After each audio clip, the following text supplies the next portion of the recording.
લીંબાયત police સ્ટેશનમાં ₹6,65,000 મત્તાના મુદ્દા માલની લાલચ આપી ગુનાહિત વિશ્વાસઘાત કરનાર નાસ્તા ફરતા આરોપી Nasir નડાફનાને Karnataka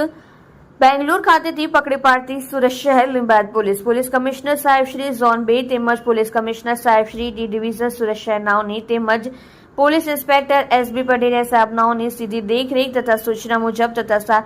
second police inspector VH Jugrana સાહેબનાઓના ટેકનિકલ માર્ગદર્શનથી વ્યાજખોરી તથા મિલકત સંબંધી પ્રવૃત્તિઓ ડામવા તથા નાસ્તા ફરતા આરોપી શોધી કાઢવા સારું સર્વેલન્સના police sub inspector KV Zala તથા લીંબાયત ચોકીના police sub inspector SB Bhagora નાઓએ ગુનાહિત વિશ્વાસઘાતના ગુનાના કામે ટેકનિકલ વર્કઆઉટ કરી સદર ગુનામાં આરોપી નાસિર નડાફનાએ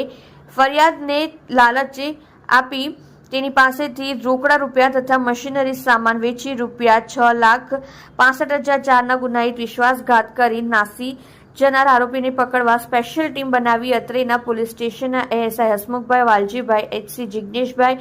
અંબાલાલ નાઓ જિલ્લા બેંગલુરુ કર્ણાટક ખાતે જઈ હ્યુમન રિસોર્સ તેમજ ટેકનિકલ આઉટના આધારે આરોપીનું ચોક્કસ લોકેશન મેળવી આરોપી નાસિર ઇસ્લામ